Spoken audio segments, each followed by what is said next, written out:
Chapter 96. Dwayne was still smiling confidently at the start of the battle. But it was not long before he noticed something was very wrong. Dustin was much stronger than he had expected. He could feel terrifying surges of energy rushing at him like waves in the ocean. They made the bones in his hand tremble. They would break any minute. Dwayne's expression darkened, and he couldn't take it anymore. He threw a hard punch at Dustin, trying to make him fall back. However, Dustin did not dodge and faced it head-on instead. Their fists collided, and Dwayne's chair was smashed into pieces. The force of the punch shoved Dwayne backward until he hit the wall to catch his balance. Even so, Dustin remained seated calmly. They both knew who was more powerful. Damn.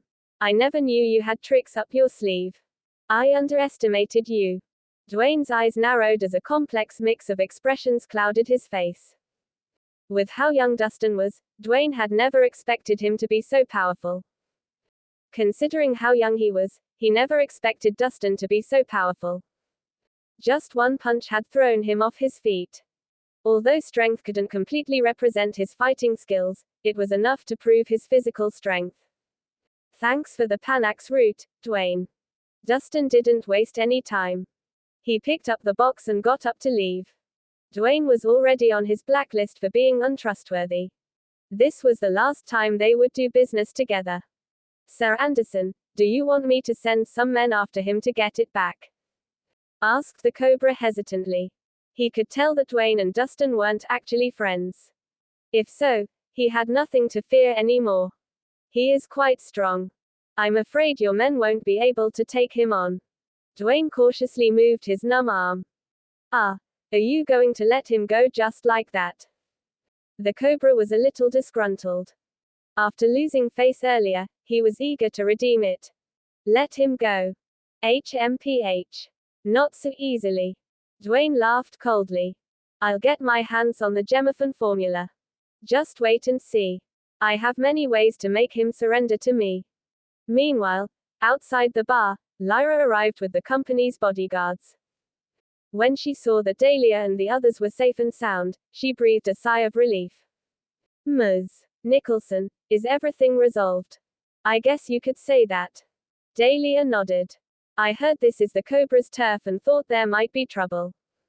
I didn't think it would be so easy. I'm sure Mr. Laney is to thank for this.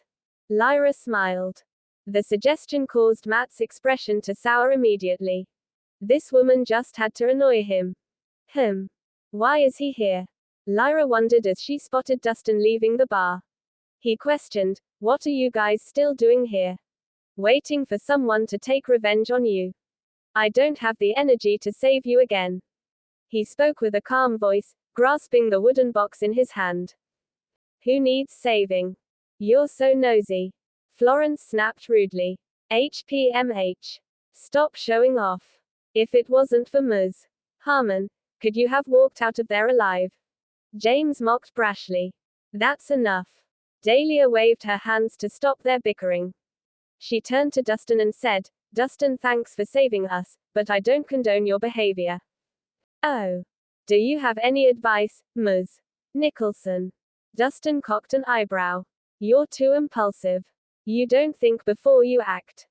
Did you ever consider the consequences your actions might bring? Dahlia asked. I don't know what consequences my actions would have caused, but I'm certain that your brother's hands would have been chopped off, Dustin retorted matter-of-factly.